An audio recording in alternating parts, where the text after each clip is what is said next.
So, after such a good introduction, I have nothing else to say, actually. I'm Julien Vanegue. I'm French, but I work in Brazil. And I'm going to present you static binary analysis, especially how you can make it really easy with a domain-specific language. So, just like a couple of words of introduction. Static binary analysis. So, you guys probably know what is binary analysis. So when you have malwares and stuff like that vary in everything you can have in binary code. Am I speaking too fast? Okay. So, binary analysis, you have the binary code, so source code, you compile binary code, and static analysis. So what is static analysis? Is analyzing the code without execution. So basically the point is we have binaries, we take them, we analyze them, and we deduce information without execution. That's what is static binary analysis. Domain-specific language, well, when it comes about a programming language, you have a general purpose language, like the C language, C++ language, Python, this kind of language. And you have domain-specific languages, which are languages you cannot do everything with, but it's like built toward a specific problem. And in our case, the domain-specific language of the Eregi framework is toward static binary analysis. So it means that the constructs of the language are especially crafted to analyze binary code. We're going to have a focus on vulnerability analysis. So we're going to show, for example, how to detect double freeze, how to detect memory leaks, how to detect simple heap corruptions. Honestly, well, this topic about static analysis is very actively researched in the academy, and there is very few work from the hacker community yet. Well, a couple of people. But I'm going to introduce what is possible to do, and it's not in any way everything which is possible to do, or even it's not like a perfect analysis. Oh, you're going to understand when I'm passing a couple of slides. Okay, let's start it. So I'm going to start a little bit by an overview. What is static analysis? What kind of properties we want to verify on binary code? So just a little word about type state properties. And the techniques we use to deduce that information. So two main techniques in that work. The first technique is called program transformation. I'm going to explain what it is. And flow analysis. So flow analysis, you have control flow analysis and data flow analysis. The two will be covered. A little bit of practice. What are useful program transformations? Showing the results, small demo, and how you can implement it in the domain-specific language. Okay, so let's start by the overview. So as I said, static analysis is determining dynamic properties, which means execution properties, but without execution. So basically what we want to do is to take the binary and to analyze it. What are the properties of it at the execution level, but without execution. So we have different kind of properties. Some can be related to control flow analysis or data flow analysis. Usually static analysis is done at the source level. However, on that work we have focused on binary level. It's much harder to do static analysis on the binary level because there are so many information we don't have anymore. For example, the types. Each variables have type, and in the binary code, the types are not here anymore. So we cannot rely on type information, for example. What is type state checking? So everyone knows what is a type, right? So you have the integer type, well, long, short, etc. And the type of a variable does not change through the execution of the program. The variables have a unique type for the whole program. However, they can have a different state. For example, you have a file, the file can be opened, can be closed. but the file descriptor is still the same type all along the program. However, the state of such a file descriptor is different. It's like an open file, a closed file. Okay, this is a type state. So it's a little evolution of the notion of a type to include those properties of variables that change over the execution. So for example, I took the example of file descriptors. You can take the example of memory chunks. So when you do a malloc, the chunk is allocked. When you do a free, the chunk is freed. It's going to be a bit clearer. The kind of property you can automatically detect is a file closed correctly, or can either a path of the program where the file can be closed twice. Well, for those of you who've been doing a bit of exploitation, you know that a double close is exploitable. Well, it depends on the operating system. But for example, if I remember well, a Saint Mail a couple of years ago, with an exploit written by LSDPL was based on a double close. Or double free. Nowadays, you cannot exploit double frees in Linux, for example, because there are additional checks. But it's not the case of all operating systems. So these kind of properties are called type state properties because we can actually define them with a finite state automaton. So small automaton, so you have states and transitions. So these are the correct transitions for a buffer. You can allocate it, you can disallocate it. If you are in the first state and you allocate the buffer, you switch to the second stage. If you unallocate it, then you come back on the first stage because then the buffer is just not initialized. You can use the buffer while you're there.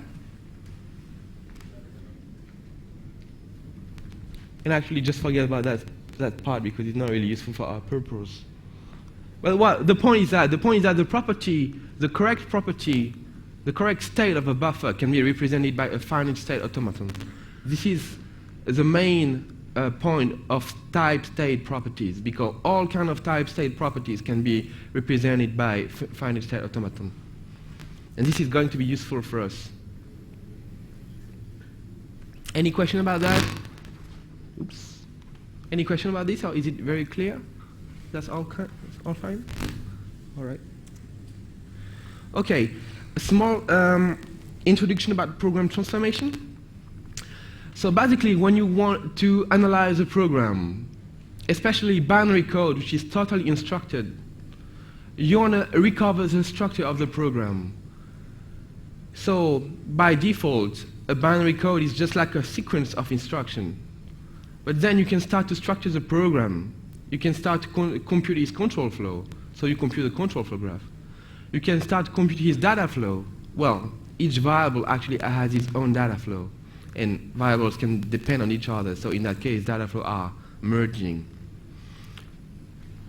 But also, especially again at the binary code level, you can want to transform the ASM, the assembler, into intermediate form so that all the remaining analysis is done on the intermediate form. So that you just have a small backend to translate, say, Intel to intermediate form, Intel code to intermediate form, Spark code to intermediate form, MIPS code to intermediate form, any kind of architecture. And then everything else works on the intermediate form. So you can do control flow analysis, data flow analysis on the intermediate form, which means that the analysis is not dependent on the architecture. And this is very important for binary level analysis, because you don't want to rewrite an analyzer for each architecture. So the first point about binary analysis with program transformation is to transform the assembly code into a more abstract version, which is an intermediate representation that allows you to do a generic static analyzer for whatever architecture you want. Well, you have different techniques to implement program transformation. The first technique, well, the most known technique is actually in C++ using a design pattern, which is called the visitor design pattern. So, well, I'm not going to talk a lot in details about that, but there is a very good book about design patterns in C++, which is called Design Patterns. If you guys don't have it, or you guys are C++ programmers, you should. It's a must. So I'm not going to talk too much about it because it's too much of an implementation details, I would say. I just wanted to mention it so that you guys can look it up later. All right, just also, this is like a meaningless slide. Don't try to find anything inside that. I just wanted to show, for those of you who don't program in assembly, what is assembly. So just a couple of instructions on the Spark architecture. So you have instruction for writing in memory, instruction for performing arithmetic operations, like add, sub, mul, like multiply, add, etc. You have instruction to read the memory. You can have a bit level instruction, for example, XOR, which is can someone remember me what is XOR? It's exclusive OR, thank you.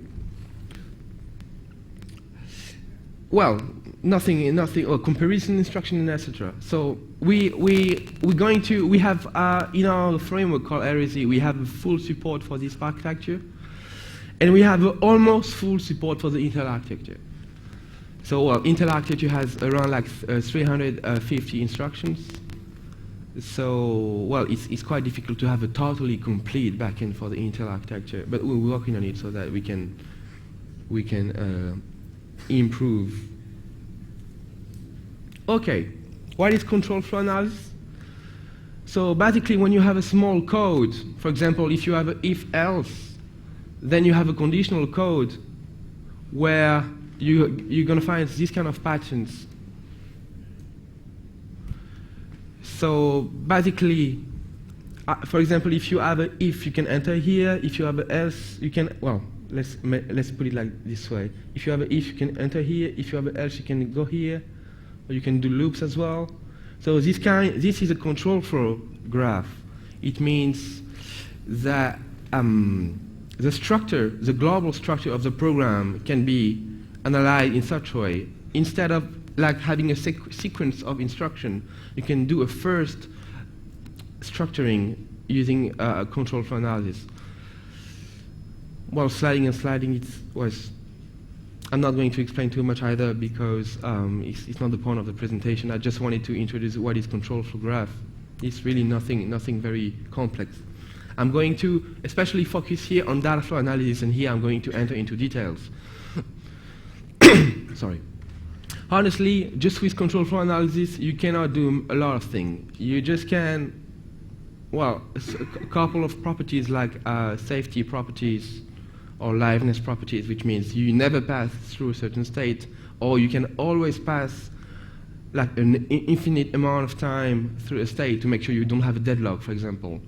So this is a liveness property saying you don't have a deadlock. Or safety property, which would be, for example, a buffer overflow, when you say that you don't want to enter into a state. So the two main kind of properties that you can apply to control over the control flow graph, that you can verify on the control flow graph, are safety properties and liveness properties. However, most of the interesting properties needs to be done on data flow and not control flow. That's why I'm not going to extend very much my presentation about control flow. Okay, this is much more interesting. So this is a kind of data flow graph. So I have to say each node here is, for example, a variable or a register. Here in green you have malloc, and in red you have free. So the output of malloc, or malloc, as you know, return a pointer, and a pointer on the allocated region of memory. So here what we do after our control flow analysis is a data flow analysis that allows us to understand the dependencies between the variables. So already, I think you start to understand what kind of properties you can detect with that. So if green is malloc and red is free, or you can detect at least two kind of problems here. Can someone tell me?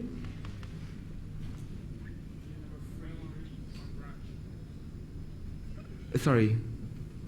A memory leak down there, the blue dot on the left. Which node? The last one on the left of the red one. That's right. This node. So, for example, here you have a data flow path where it starts by a malloc, and then it doesn't finish by a free. So, if you malloc a buffer and then you have a data flow that ends up without being freed, it means that you have potentially a path of the program where the variable is never freed. So, this is the kind of property you can detect. For exploits, it's quite useful to have memory leaks generally because you can do heap spraying and stuff. So if for you, those of you guys who were at Bacon, you heard a little bit about heap spraying. Heap spraying is when you configure the heap so that you can predict exactly where the address is, for example, where your shellcode is located. So that it allows you to do very efficient exploits. So memory leak vulnerabilities, or it's not really vulnerabilities, but well, the fact that you have memory leaks is definitely useful for writing exploits. You have another potential problem here. What it is?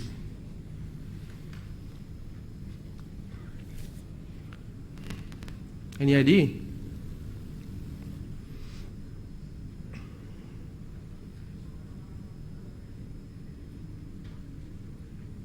Not a single idea. Idea. Something with node 28, I'm not sure. Well, here on node 28, you can actually think that it's also a memory leak because it's a malloc that doesn't end up by a free. But it's not my point. My point is that you have two paths that goes from a same malloc to a free. So the same variable is actually potentially freed twice. You can actually, a single malloc variable can be freed twice because it has two data flow paths leading to a free. And this is another type state vulnerability because you free twice the same variable. So this is the kind of analysis that we're going to talk about here. What does the arrows mean and the blue things mean? The blue is like do you know a bit about data flow analysis, or should I explain def use chains and stuff? But well, basically, just to answer quickly, the blue stuffs, the small blue nodes are intermediates in the data flow. For example, if you have a variable that stands in memory, if you write it into a register, and then this register is reading in memory, so the very first you have at least three def use. Which means that here you have the malloc, then the pointer of malloc is used, or it can be put in a register, and then it can be put in another register. Well, you have operations of the program using the pointer. So this is what represents the intermediate node, what is represented by the intermediate nodes. So each node is actually a use of the variable. Is it clear, or okay? And the big nodes are just the extremities. It has no special meaning, it's just it's extremities. Okay, so now that we have introduced quickly the data flow analysis, I want to talk a little bit again about program transformation. So usually we have a hierarchy or transformation. You don't do a single transformation. Earlier on, I talked about translating assembler code into intermediate representation code. But usually you do a first translation to a very basic intermediate representation. And later on you can take this intermediate representation and then you can translate it again to another intermediate representation which is suitable for a particular kind of problem. So the idea is to diluate the complexity of the analysis into the intermediate form so that you don't have to write very complex algorithm for detecting vulnerabilities. You just need to find what is the best intermediate form for a particular property. So, in our case, so we have first the architecture backend, so the one responsible for taking the assembly code and making a very low-level intermediate representation. Gate visitor, well, forget about the name. It's not a standard name. It's just how it is in my code. So gate visitor is to propagate data flow analysis, data flow information to other procedures. So for example, when you pass a variable as a parameter, then you have a data flow link that is flowing through another procedure. So this is the role of a gate visitor, to do those associations. Alias visitor, this is very interesting because it's one of the main problems of static analysis. You can have variables which have multiple names. For example, if you do character star ptr equal malloc, so you have a variable which is named ptr, which is a malloc, and then you do ptr2 equal ptr. So it means that you have two variables which are ptr and ptr2 that points actually on the same buffer. But because of that, you might miss bugs because you don't know that the two variables are the same. Obviously, I'm just giving you a very simplistic example, but you can have very complex alias analysis. For example, you can construct address in runtime. You can have arrays of an index, and the index comes from the network, for example, or something like that. So in that case, you don't know exactly if one variable has just one name, or if you have a pointer that point in the middle of an array. So you have potentially multiple names for the same variable. So the alias visitor is actually resolving these kind of problems. You have mainly two kind of alias analysis. Well, actually just once, but one is a subset of it. The other one is a subset of it. One is called set-based analysis, which means if you have variable A and variable B, so if variable B has a set of potential aliases, then if you do A equal B, then you say that A has the same set of potential aliases. So basically, if B can point on two different variables, so A will point on two different variables. And you have a small refinement of that analysis, which is called subset-based analysis.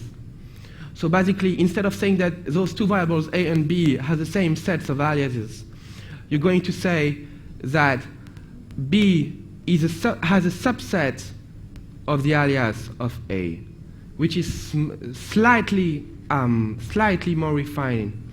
I'm not going to talk forever about alias analysis. It's a huge problem. You have like hundreds and thousands of publications on the internet about that. If you're interested, just look it up again. The presentation is not aiming to go very in depth into a specific topic, but more like giving you a general introduction to it. And the heap visitor, so the heap visitor is once you have constructed the data flow graphs, and once you have resolved actually the most obvious aliases, then a heap visitor is just a depth-first search, like a DFS algorithm. So just passing the graph and seeing if you have passes that are potentially vulnerable. So in that case, it's for malloc and free buffers. Of course, if you want to analyze like double close, well, it's the same algorithm, but it's not really a good name, heap visitor. Anyway, that's not the point. So this is just a bullshit slide. All right, about the alias analysis, because it's really, really interesting. For example, it might be, so again, this is a malloc, and the red one is a free. So it might be that you have multiple aliases, and actually this variable is the same as this variable. But you don't know because your alias analysis is not powerful enough. So you actually end up with those data flow graphs, which are the same graph that I just presented a couple of slides ago, just that, well, if you check out the slides offline, there is a name of the variable inside.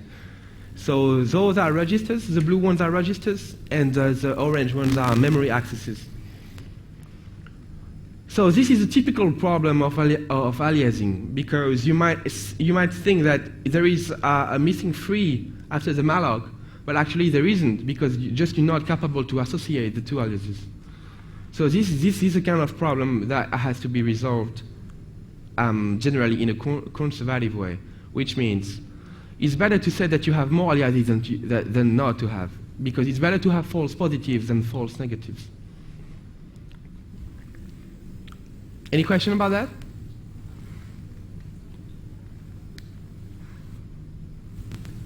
It's all clear. Okay, good. Yeah? That's why you say that you make a set of possibilities. So if you have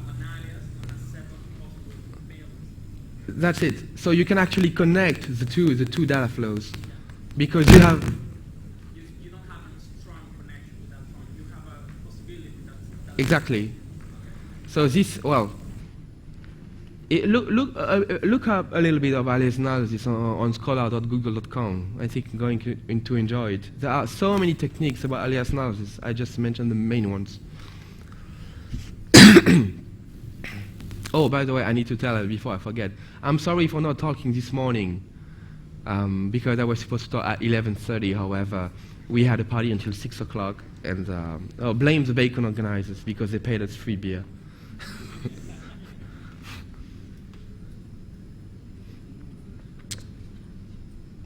Okay, so the heap visitor that I mentioned a little bit already. So usually when you want to know, for example, if you are missing a free, you start by the malloc and then you follow the data flow.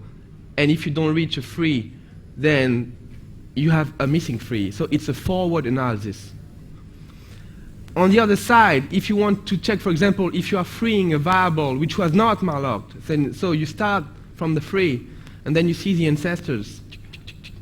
And you see if you reach a certain point, for example, a stack variable. So it means that you might have freed a stack variable, which obviously is wrong. So it's two complementary approaches. The forward analysis, for example, to detect memory leaks. If you want to detect like free of non-allocated buffers, then backward analysis is more adapted.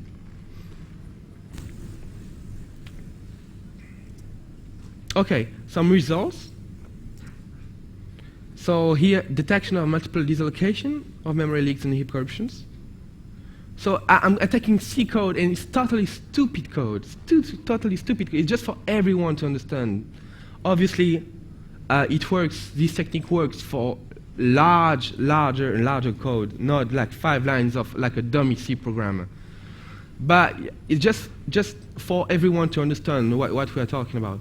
So here you have a totally obvious double free. Why? Because you have a function called TT, which is freeing its parameter. And just after the TT function, you have a free on the same. So you have a double free, which is totally obvious, and no one should ever do that. And probably no one has ever done such a stupid program. But it's just to explain and to show what it gives on the data flow. So here, for example, it shows that we are capable to reason interprocedurally. It means passing through the procedures, because we're capable to resolve that PTR and A are the same variable. So here, what it gives, you have this. This is a data flow graph. So you have malloc, it passes through certain registers. Then it writes into memory, because you have the parameter passing. So it's pushed on the stack. And then it continues until it's freed. And on the other side, you also have another freed, because you have 2 parts of the program which are freeing the variable. So this is what it gives. And this is the output of my program. So it gives you exactly the addresses where the data flow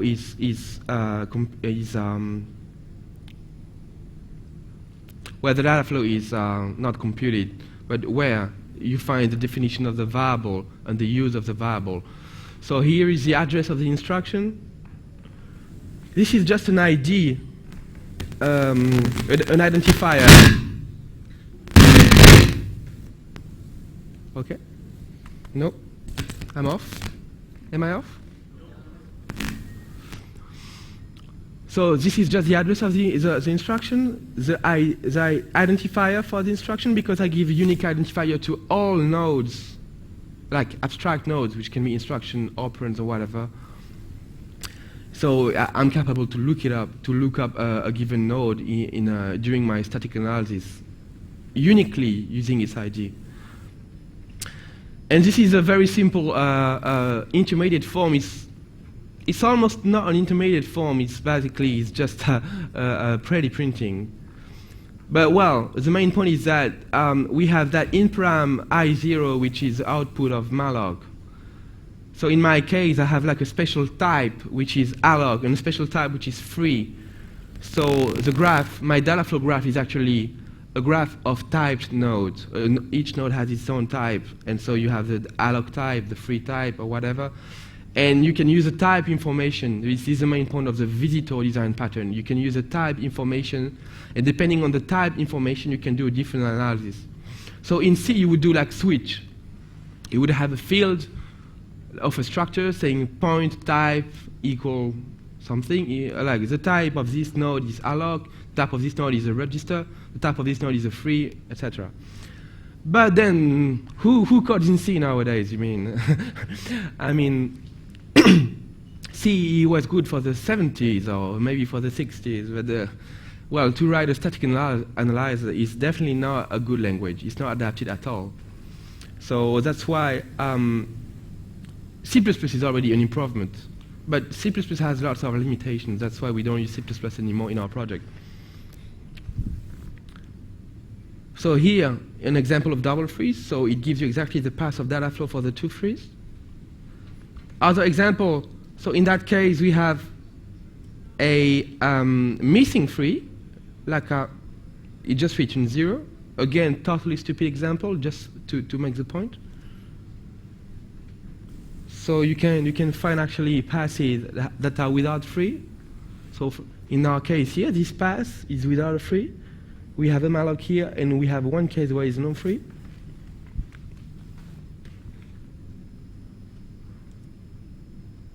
Again.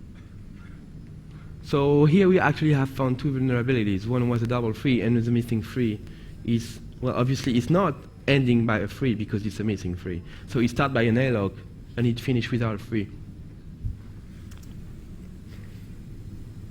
Totally stupid program, just to make the point. You free something which is not a buffer. So we put 3, a constant 3 into A, and then we free it. That gives this. So here you have a malloc, but it's not the point. And here you have the free, and you can see that the ancestor of the free is an immediate of 3. So this kind of stuff you can detect, basic heap corruptions. This approach works very well, not just for A equals 3, free A, obviously. It works for if you have a free of a static variable, it will detect it without a problem. Unless you have a hard problem like alias analysis and you're not capable to associate and stuff. And well, it's not the point either to talk forever about alias analysis. And again, it says that there is a missing free and also a free of unallocated variable. All right, about the code. So this talk is entitled Static Binary Analysis with a Domain-Specific Language. So in the Eregi framework, we have developed a domain-specific language for static analysis, which means that we have a very, very handy language to write static analysis. So it's usually for prototyping because a domain-specific language, well, our language is interpreted, it's not compiled. So it's slower than if you write everything in C, for example. But it's just to make some prototypes to see if such or such analysis is working correctly, if it's working, if it's valuable, if it brings result. And it's just like a preliminary stage of development to see if actually an analysis is valuable. And then if it works, then you can eventually optimize it by implementing it into another language, or why not writing a compiler for the domain-specific language, but it's a lot of work. Oops. So for example, in our domain-specific language, we can declare types. So I have to say that the syntax of that language, the syntax is quite near Python. It's not like Python, but it's the nearest thing I can think of. And the semantics is like ML. So meta-language, like anyone programs in ML? Objective-Camel or Camel? No one? That's too bad for you. Well, ML is like an awesome language. It's honestly, I think, the best programming language ever. Because you can basically switch, not only switch on the value of variables, but also switch on the types of the variable in runtime. So you can do lots of powerful analysis just based on types. Anyway, so the syntax for type declaration in our domain-specific language is like that. So we can declare like a complex structure, even recursive structure, mutually recursive structure. This kind of stuff is not a problem. Here, for example, we declare a type for representing what is an operand and what is an instruction. So in our language, well, it's just a little trick, but this stuff here with a percent is when you don't care about the type. You don't know exactly what it is, but you say it's such size. So you are capable to say, okay, I have a structure. I know more or less its type, but there is pieces of the structure that I don't know what it is. So it's useful for reverse engineering usually, because you say, okay, this part of the memory, I don't know what it is, so I put a percent and the size of this memory, and so I'm capable to describe a global type without having to declare every single type fields. So in our case here, well, we have a disassembler which is written in C, and there is an internal structure which is pointed by the proc field here. But we don't want to mess with it at the level of the domain-specific language. So in our case, we just do %4 to say it's a pointer, but we don't care about it. So don't be bothered about that. It's not really important. Oh, it has evaluated since I made that presentation. Actually, we have more than some architecture can have more than 3 operands. So you need more than 3 operands. You can do arrays here. And I think some architectures have actually up to 6 operands. So 6 potential parameters to a single instruction. So the same thing, how you declare structures. What is pretty cool is that I think you can do it in Python as well. If you declare a structure type, then you don't have to initialize all its fields. You can just initialize the fields that you want. So our language is capable to do that in a syntax which is very, very dense. And obviously you can initialize subfields with other structures and stuff. So this is how we're going to declare types. How we do to, or you remember when I talked about control flow analysis. So in just a couple of lines, a bit like Python too, you can parse the control flow graph. So you can visit the children of each node in the control flow graph. So just by doing a for each and then calling the analysis function over the next blocks, you have, in that language, you have hash tables. So, for example, here you have a hash table that associates to an address a 1 or 0 to say if it was already visited or not, so that you don't loop forever on the control flow graph. This is how you can work on the control flow graph here. Okay, this is the main point of the domain-specific language. This is why the language was done. Everything I presented in a couple of past slides is just standard. You can do the same in Python and probably better. But this is a point. This is a point that is going to help us to do program transformation. We have a construct which is called rewrite and end rewrite. So it's a pity that you don't program in ML, because I would have done an analogy with match in ML, but it's okay, I can explain without that. Basically, what we do is we do a case, and not on the value of a variable, but on the type of the variable. So that actually, once we have disassembled a program block per block, and then we have translated it, well, actually, we want to translate it into an intermediate form. So depending on each type and value within the structure of that have provided the disassembler, we can do a transformation. So we have many syntax. I'm going to illustrate this with an example, just to give you a syntax for now. So if you have a certain type in input, you can say you want to transform into another type. Or if you have a type, you can say you want to transform it into a list of types. So for example, if you have an instruction, for example, on the Intel architecture, and you want to translate it into multiple intermediate form instruction, so you need this construct. For example, a push is going to be writing in memory and then decrementing the stack pointer.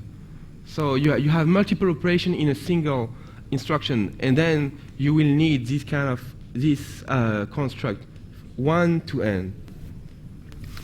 Also, for when you transform instruction, you can execute commands and before and after transforming.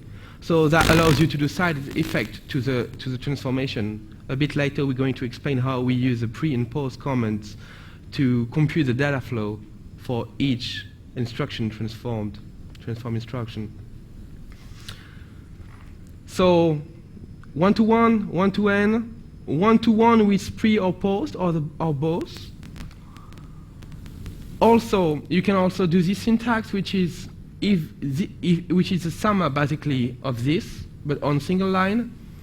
So if you have source type 5, you translate into this destination type 1, and then you execute post command just with a question mark like that. So it's the same than this, except you don't have the pre. It's this in a single line. Or rewrite n by n rewrite. Or you have also a default statement, so that if you, for example, if you don't support an instruction, then you can say, okay, I don't support this instruction. So allows you to debug the static analyzer. This is the attributes we give to instructions. How we do to know how we have to translate the instructions, binary code, into high-level instruction or high-level operation is that we give attributes within the disassembler. We give attributes to each instruction. So we have attributes to say that this instruction is calling a procedure, or is doing an imperative branch, conditional branch, is returning from procedure, is doing an arithmetic operation, is testing a bit, is setting a bit, is calling an interruption, is reading into memory, or writing into memory, is doing assignation, comparison, it's using a status flags, or writing a status flags, or it's a prologue, epilogue, or even it stops the machine, or it does nothing. So those are the main attributes we give to instructions. So this is just a matter of naming. Basically, we have all those attributes I just said, and to make sure we can manipulate it easily, so we define them with short names. So the imperative branch attribute becomes B, conditional branch becomes CB, calling becomes C, etc. So this is just to have short names so we can manipulate them more easily. And those are how we define the very first intermediate representation, low-level intermediate representation instructions. So those are the highest levels. So those I guess you can understand pretty easily. Like ternary operation is when you have two operands and result in a third operand. Or if you just have two operands, then you can still represent it as a ternary operation, because it takes two arguments and write into the second argument. So it's like A equal A plus B or stuff like that. Like a ternary operation involving 3 registers, ternary operation involving a register, an immediate, assignment from an immediate value to a register, from an immediate value to memory, from register to register, from register to memory, from memory to registers, comparisons, bit set, bit test, etc. And the point of that intermediate representation is that it's independent of the architecture. So once you have translated the program into such intermediate representation, everything else after is independent of the architecture. So it has no special meaning to just do that, just translate into an intermediate representation. The point is that everything you do after that is independent of the architecture. This is how we define them in the domain-specific language. So just still using type.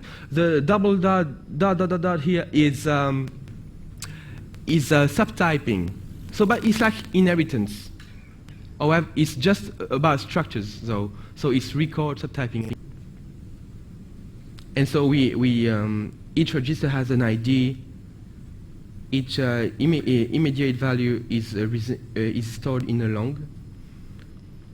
And basically, this is also all code, because since that time we have modified the mem so that is capable to handle construction with a scale, for example. Well, Intel instructions basically. So here in that abstract description of an operand, you might have more fields. Well, you just have to add a field like that, and that's it.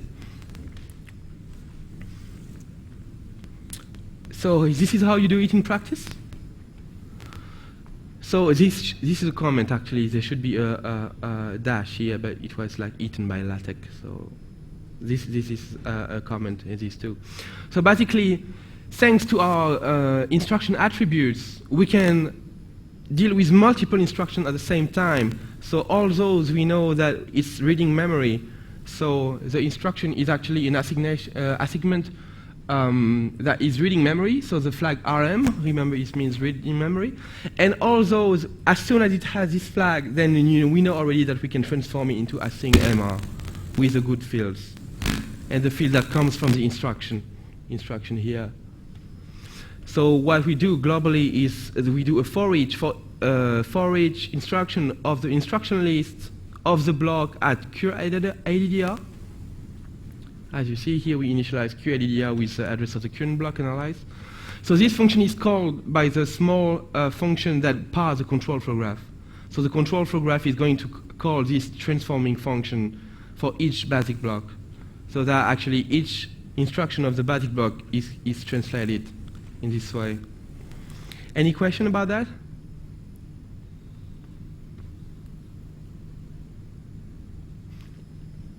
You can probably do it in other languages, or in ML you can do it. However, the syntax of ML doesn't allow to do everything we do. So we have simplified a little bit the match construct of ML to make the rewrite construct, and the syntax is a bit more smooth, a bit smoother. Is it all clear? So I just gave two examples because obviously the backend for the architecture is huge. It has like more than one. Oh, let me think. Well, for Spark, it has a couple of dozens of Ks. I'm not sure if it reached 100 for Intel.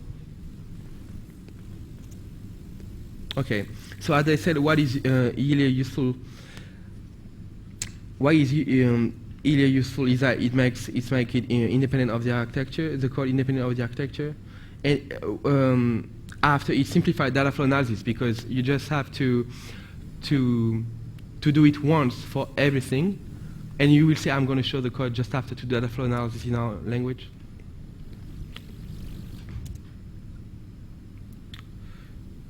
That's it. So we have two additional commands, which are use and def. So basically we know once we have translated the code, we call another function, which is that function. And that function does what? It computes the data flow analysis, so it allows us to construct the data flow graphs we have shown a little bit before.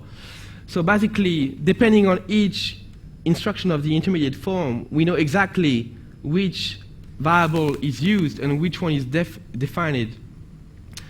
So that allows us to say, okay, the source is used, so we recall its use into what we call a registry. So each block has a registry. So first we compute the intra-block data flow analysis, then inter-block data flow analysis, and finally inter-procedural data flow analysis. So this is how you do it on a couple of instructions. It is nothing magic. It's just about using the use and def commands, so that you can say, okay, this variable is used, this variable is defined, and automatically it will construct the data flow graph for you. Because for constructing a data flow graph, you just need diffuse chains, at least as long as you don't deal with alias analysis. So this kind of very simple code, you see just a couple of lines, then you can construct data flow graphs already. That's why the domain-specific language is really relevant, because, can you hear me? Okay. That's why it's really relevant, because just in a couple of lines, you can do what you would do in hundreds of lines of C or even C++. That's what's the main motivation of designing that language. 10 minutes?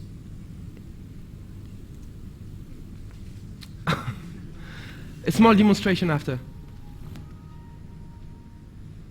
Any question about what I just said? Yeah? How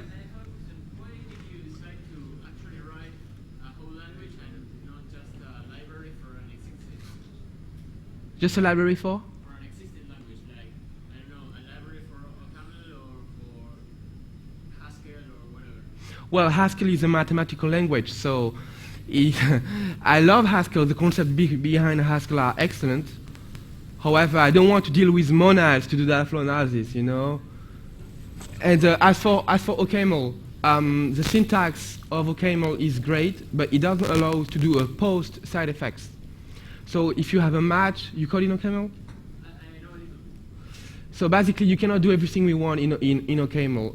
Basically, this implementation of the domain-specific language can be done in OCaml. So the implementation of the DSL language itself can be done in a higher level language too. It's just that we want to have our own syntax and we want to define our syntax. And this is the best syntax you can have for doing data flow analysis and program transformation. So you take OCaml, okay. It's not like OCaml, maybe a language that's like Ruby that allows you to pass blocks or stuff. Or In Ruby, can you do switches on types? no like an OCaml. That's why you cannot use Ruby. So the only language I know that does this is OCaml, is ML. So the best language to write an interpreter of the Eregi domain-specific language is OCaml.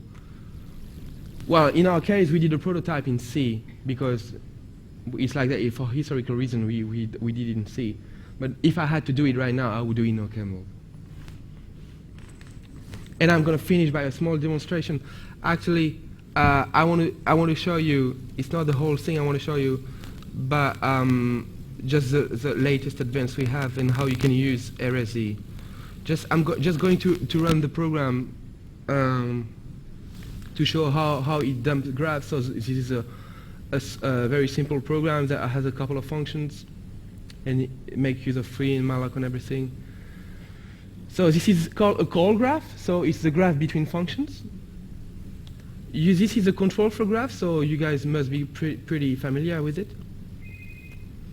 So this is a control flow graph. So this is Spark code. I just took Spark code because it's complete and it's easy to do demonstration. So this is a control flow graph. And this is a control flow graph after transformation. So as I mentioned, you see you have the higher level intermediate instruction. So prolog, assign, IR, and stuff like that. And well, there are so many features in that program that I could pass like 3 more hours to just demonstrate it. But the whole code is public. We have a public SVN. Oh, right now we are reaching like a team of around 10 developers.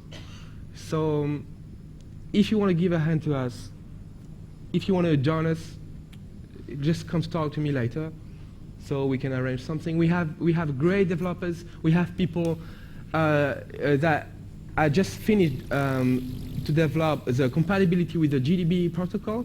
So it means that now we will be capable to not only static analysis but dynamic analysis of a VMware node, of a box node, of a QEMU nodes and stuff. So we are entering the system somehow. Well, that's it. Thank you very much.